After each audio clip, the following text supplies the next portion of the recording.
Morning, church. It's Pastor Mike. Pray today is a day of new beginnings and a day of hope for you.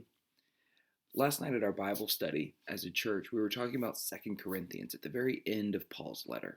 And Paul encourages the church that has faced division and fighting and suspicion and anger and hatred, and they have had so many issues, and he reminds them that they are brothers and sisters together. He reminds them to encourage one another and live together, and he finishes by saying, now live in peace. One translator translated that, wage peace against each other. Be at peace with each other actively and fervently.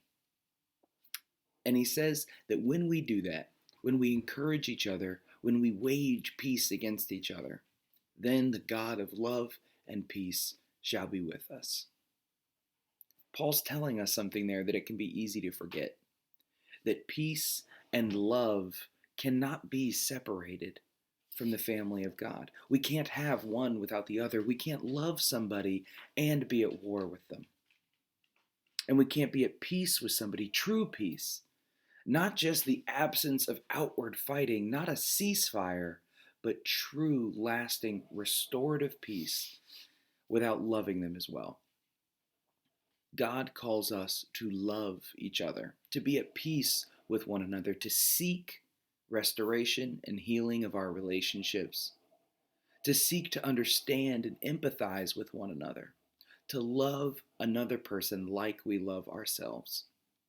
And when we love them like that, then God's presence is with us, and we can't continue the fight. We can't still hold our grievances when we know that our love comes from a God who had a million reasons to hold grievances against us, but still forgave us and died for us that we might be brought home.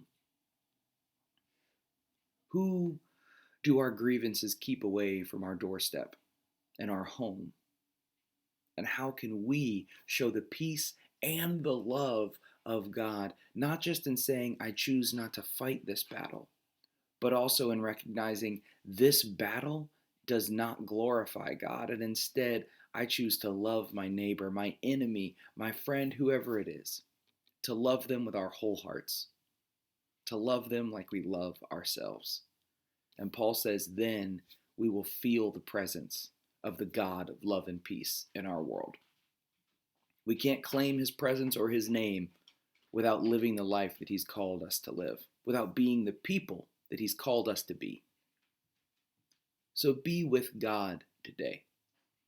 Let his presence bless you with love and with peace, and you will be surprised at how quickly our anger can dissolve in the face of a loving and righteous God.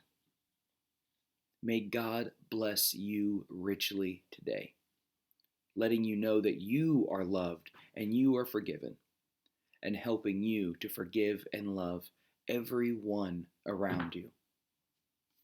God bless.